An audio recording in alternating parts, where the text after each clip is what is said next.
ಸರ್ಕಾರದ ಪಂಚ ಗ್ಯಾರಂಟಿ ಯೋಜನೆಗಳು ನಿಜವಾದ ಫಲಾನುಭವಿಗಳಿಗೆ ತಲುಪುವಂತೆ ಅಧಿಕಾರಿಗಳು ಕ್ರಮವಹಿಸಿ ಅರ್ಹ ಫಲಾನುಭವಿಗಳಿಗೆ ಗ್ಯಾರಂಟಿ ಯೋಜನೆ ಸೌಲಭ್ಯ ದೊರೆಯಬೇಕು ಅಂತ ತಾಲೂಕು ಗ್ಯಾರಂಟಿ ಯೋಜನೆ ಸಮಿತಿ ಅಧ್ಯಕ್ಷ ಚಿಕ್ಕಹುಲ್ಲೂರು ಬಚ್ಚೇಗೌಡ ಸೂಚಿಸಿದ್ದಾರೆ. ಗ್ಯಾರಂಟಿ ಯೋಜನೆಗಳು ಜನರಿಗೆ ಸರಿಯಾದ ರೀತಿಯಲ್ಲಿ ದೊರಕ್ತಾ ಇದೆಯಾ ಹಾಗೂ ಏನಾದರೂ ನ್ಯೂನತೆಗಳು ಇದೆಯಾ ಅಂತ ತಿಳಿಯಲು ಗ್ರಾಮ ಪಂಚಾಯಿತಿ ಮಟ್ಟದಲ್ಲಿ ಏರ್ಪಡಿಸಲಾಗಿದ್ದ ಪಂಚ ಗ್ಯಾರಂಟಿ ಯೋಜನಾ ಫಲಾನುಭವಿಗಳ ಸಭೆಯಲ್ಲಿ ಮಾತನಾಡಿದರು.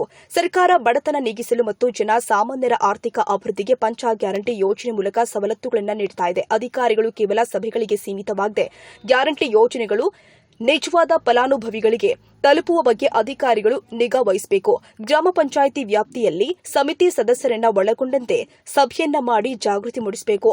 ಯಾರೊಬ್ಬರು ಕೂಡ ಅವಕಾಶಗಳಿಂದ ವಂಚಿತರಾಗಬಾರದು ಅಂತ ಸೂಚಿಸಿದ್ದಾರೆ. ನೀವು ಇವಾಗ ಅವ್ರು ಹೇಳ್ದಂಗೆ ಮಹಿಳಾ ಕಲ್ಯಾಣ ಇಲಾಖೆ ಆಫೀಸ್ ಎಲ್ಲಿದೆ ಅಂತ ಕೆಲವರು ಗೊತ್ತಿರಲಿಲ್ಲ, ಗೊತ್ತದೆ. ಈಗ ಹೇಳಿದ್ದಾರೆ ಅಲ್ಲಿಗೆ ಹೋಗ್ರಿ, ಆಹಾರ ಇಲಾಖೆದ ಆಫೀಸ್ ಹೇಳಿದ್ದಾರೆ ಅಲ್ಲಿಗೂ ಹೋಗ್ರಿ, ಆದಷ್ಟು ಕೆಲಸ ಮಾಡ್ಕೊಡ್ತಾರೆ. ನಿಮಗೆ ಆಗದೆ ಇದ್ದಂತ ನೀವು ಹೋಗಕ್ ಆಗಲ್ಲ ಅನ್ನೋರು ಇದ್ದರೆ ನೀವು ಪಂಚಾಯತಿಯಲ್ಲಿ ಒಂದು ಕಂಪ್ಲೇಂಟ್ ಮಾಡ್ಬೋದು. ಏನಿದೆ ನಿಮ್ಗೆ ಕಷ್ಟ ಇದೆ ಅದು ಕಂಪ್ಲೇಂಟ್ ಮಾಡಿದಾಗ ಅದು ನಮ್ಮ ಇಒ ಆಫೀಸ್ ಬರ್ತದೆ, ಇಒ ಮುಖಾಂತರ ನಮಗೆ ಬರ್ತದೆ. ಅದನ್ನ ನಾವು ಅಧಿಕಾರಿಗಳಿಗೆ ಹೇಳಿ ಅವ್ರು ಆದಷ್ಟು ಕೆಲಸ ಮಾಡ್ತಾ ಇದಾರೆ. ಪಾಪ ಯಾವುದು ಇಲ್ಲ ಅಂತ ಹೇಳಿಲ್ಲ, ಮಾಡ್ತಾವ್ರೆ.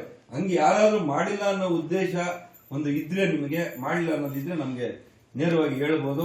ನೇರವಾಗಿ ಹೇಳಿದ್ರೆ ನಾವು ಅಧಿಕಾರಿಗಳಿಗೆ ಅದಕ್ಕೆ ಸಂಬಂಧಪಟ್ಟ ಅಧಿಕಾರಿಗಳಿಗೆ ತಿಳಿಸಿ ಅದನ್ನ ಸರಿಪಡಿಸೋ ಕಾರ್ಯಕ್ರಮನ ಮಾಡ್ತೀವಿ ನಾವು ಅಂತೇಳಿ ಇವತ್ತು ನೀವೆಲ್ಲ ಇಷ್ಟು ಜನ ಸೇರಿ ನಿಮ್ಮ ಕುಂದುಕೊರತೆಗಳು, ನಿಮ್ಮ ಅಹವಾಲುಗಳನ್ನ ನಮ್ಮಲ್ಲಿ ಹಂಚಿಕೊಂಡಿರೋದಕ್ಕೆ ಮತ್ತು ಇಲ್ಲಿ ಈ ಪಂಚಾಯತಿಯಿಂದ ಆಯೋಜಿಸಿದ ಒಂದು ಕಾರ್ಯಕ್ರಮಕ್ಕೆ ಯಾರು ಹೊಣೆಗಾರರಾಗಿದ್ದವರಿಗೆಲ್ಲ ಧನ್ಯವಾದ ಹೇಳ್ತಾ, ಇದೇ ಸಂದರ್ಭದಲ್ಲಿ ಬಂದಿದ್ದ ಪಂಚ ಗ್ಯಾರಂಟಿ ಯೋಜನೆ ಸಂಬಂಧಪಟ್ಟ ಇಲಾಖೆ ಅಧಿಕಾರಿಗಳು ಜನರಿಗೆ ಮಾಹಿತಿ ನೀಡಿ ಸಮಸ್ಯೆಗಳಿಗೆ ಪರಿಹಾರ ದೊರಕಿಸಿದರು.